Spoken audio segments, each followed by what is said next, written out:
When I was 12 years old, I went off to this skate paradise, to a heaven, where I met people that I still get to hang out with today, where I learned how to be around others, where all I had to do all day and every day was skateboard, so I got so much better at skating in such a small period of time. And then I woke up and I realized that my parents would never spend $1,500 for me to go skateboarding for 5 days. There's this saying that there are 3 types of kids in this world: a kid who never goes to Disney World, a kid who goes one time, and then a kid who goes more than one time. When I was a kid, I used to say there were 2 types of skaters: a kid who went to Woodward, and then every kid who didn't. See, when Woodward season comes around, I can feel myself, even at 28, feeling a slight bit of resentment. When I was a kid, our crew was sort of considered the poor crew. When someone would demolish a skateboard and tear off their nose and tail, and it was basically broken and unusable and nobody wanted to skate anymore, people in Columbia would call that board a John Hill board. I was kind of a leech. I always skated people's leftover boards. I would even go to the skate shop and go through the trash cans to find leftover wheels or trucks or bearings.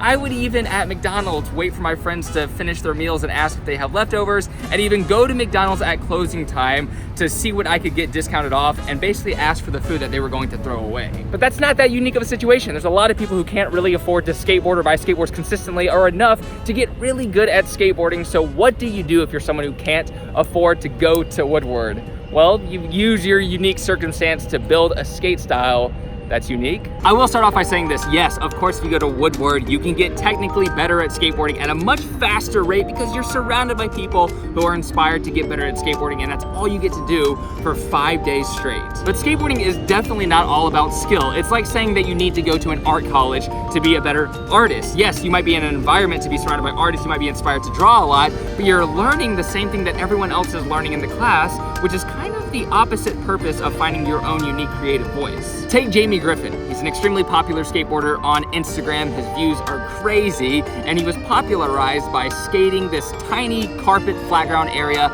in what seems to be a very small room. And it wasn't because he was trying to find a unique approach, it's because he lived in Ireland where it rains most of the year. It's his adversity that led him to having a unique creative approach to skateboarding, which inevitably led to him being popular in skateboarding. This video is basically just a motivational piece. It's to tell you that there is an advantage and disadvantage. If Woodward is an option, hell yeah, you should do that. It'd be so fun, but in no way is that a disadvantage to your skateboard career. There were a few skaters in my area, including myself, that would do well at these contests because the judges preferred our style. They thought we looked cool, our clothes flowed in a strange way, and they fit weird, but it was just because we bought all our clothes at Goodwill, so they never fit correctly, so we had this unique aesthetic. This is what my Woodward looked like growing up as a kid. Every day my friends and I would skate up the street. We would find random spots that were rough as hell and film there. There was one main loading dock that literally had the worst ground you could roll away on. It was basically rocks and gravel, but we would spend all day trying to roll away on it. Sometimes I would set up a camera and just film myself. And I loved going home and watching my process, seeing my improvement, and found myself loving the process of exploring new areas, the challenge of rough and new spots, the challenge of finding the perfect angle, and then editing the footage when I got home, then dreaming of concepts for how I would approach all of these things the next day. And now at 28 years old, this is literally what I do for a career, and I still love it just as much.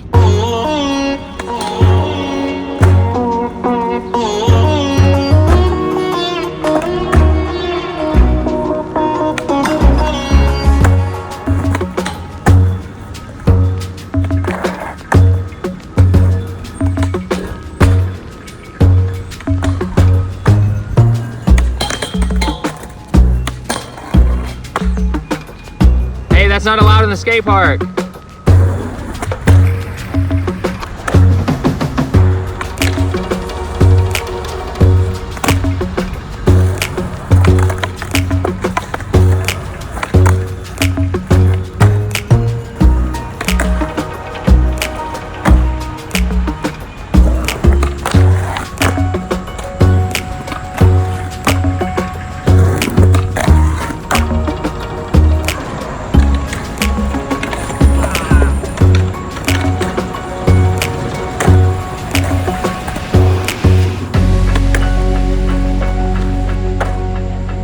And the thing is, I doubt there's anyone else in the world who enjoys doing all these things as much as I do this whole process, and that's why it's unique to my creative career.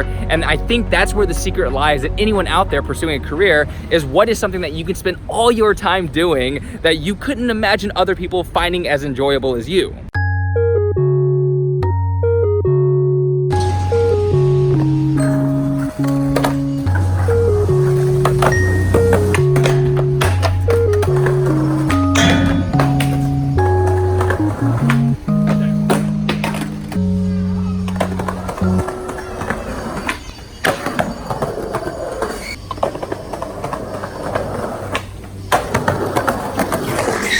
I've been figuring out crooked grinds, which is very new and very exciting, and today I'm actually taking it to the ultimate test by trying it on a ledge that doesn't end, and we have this perfect ledge right here. Oh, sniznap. So we're gonna see how far we can crooked grind and front crooked grind, and I'm gonna have to wax the testicles out of the ledge. Is that appropriate? Yes. So we're gonna warm up a bit, try some grinds across a very long portion of this thing, and then just get straight to the crooked grinds. I can't wait.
Such a bummer.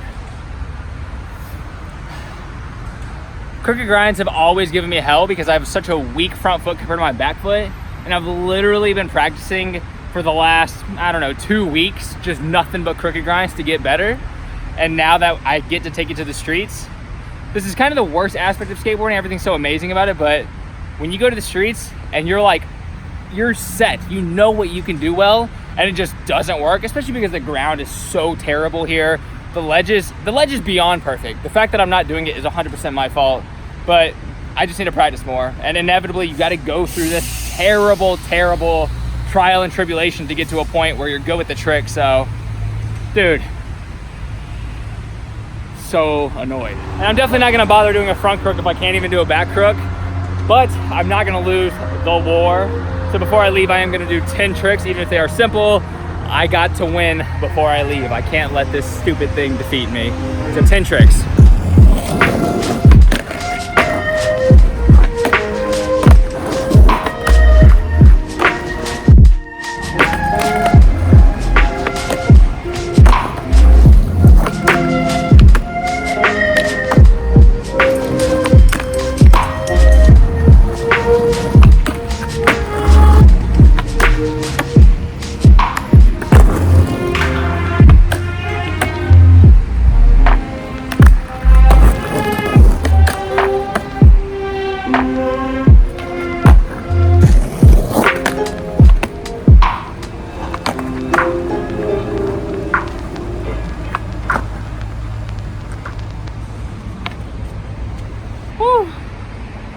Every single one of those tricks took a while, but I'm gonna consider that a win to walk away with 10 tricks. Probably a lot of those tricks I haven't done, but I can barely think, breathe, thirsty as balls. I'm actually really tired of using balls. Skateboarding definitely brings out the best in me, but also the worst. This probably seems like a time where I'm like, man, I sure wish I had Woodward where it's smooth ground, perfect ledges, infinite wax, tons of different obstacles. But I actually enjoy watching footage from places like this more. I like the aesthetic of street spots. I like the roughness, especially because this trains you in a way that those parks can't. You're so used to this rough ground, which is the reality. The reality is more spots are like this. The way that things were originally skated, this is the best way to get used to spots like this. And when I go to a skate park, it's that much easier. It's like Dragon Ball Z when they're training in 300 times gravity. This is what that is like.